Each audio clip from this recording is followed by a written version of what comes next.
सभी को नमस्कार। यह डिक्टेशन त्रिमूर्ति आशुलिपि अकादमी द्वारा दिया जा रहा है, जिसकी गति है 100 शब्द प्रति मिनट। डिक्टेशन शुरू होगी 5 सेकंड बाद।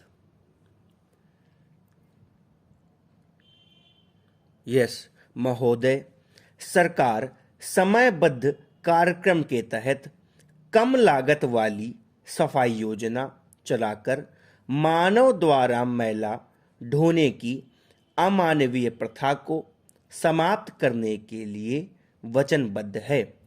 देश के 740 से भी अधिक कस्बों में शुष्क शौचालयों को कम लागत वाली सफाई यूनिटों में बदलने की योजना पहले ही अनुमोदित कर दी गई है। मैला ढोने वाले लोगों के पुनर्वास का काम भी किया जा रहा है।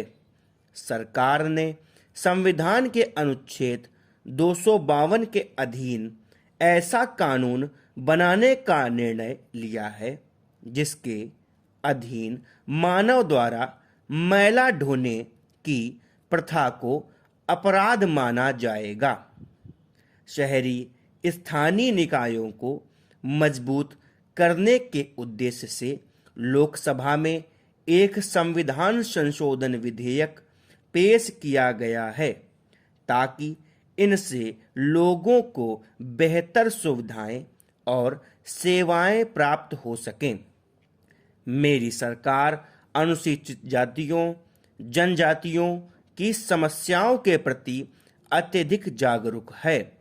अनुसूचित जाति, जनजाति के लोगों पर बार बार हो रही अत्याचार की घटनाओं को ध्यान में रखकर अक्टूबर 1992 में मुख्यमंत्रियों के एक विशेष सम्मेलन का आयोजन किया गया, ताकि इस समस्या के समाधान पर राज्य सरकारों द्वारा विशेष ध्यान दिए जाने की आवश्यकता पर उनका ध्यान केंद्रित किया जा सके।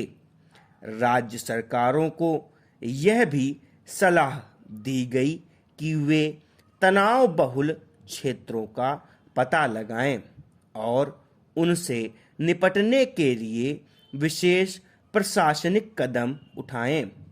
अनुसूचित जाति, जनजाति के लोगों को नौकरियों के अवसर प्रदान करने के संदर्भ में सरकार सरकारी विभागों, सार्वजनिक क्षेत्र के उपक्रमों और बैंकों में उनके अनुपात को बढ़ाने के उपाय करती रही है।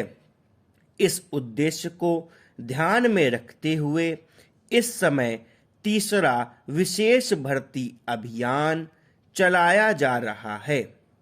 पिछले साल के मेरे अभिभाषण में किए गए वादे के अनुसरण में सामाजिक और शैक्षिक दृष्टि से पिछड़े वर्गों के आर्थिक विकास को बढ़ावा देने के लिए 200 करोड़ रुपए की प्राधिकृत प्रदत्त पूंजी वाले एक राष्ट्रीय पिछड़ा वर्ग वित्त तथा विकास निगम का गठन किया गया है।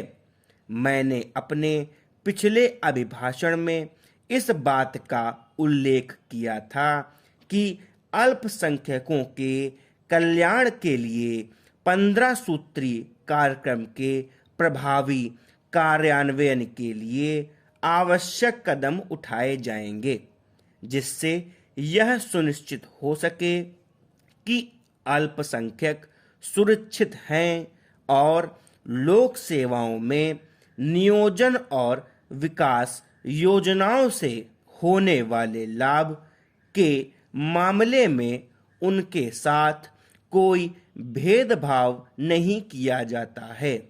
इस उद्देश्य की पूर्ति के लिए 15 सूत्री कार्यक्रम को और अधिक प्रभावी बनाने के लिए उसे नया रूप दिया जा रहा है। धन्यवाद।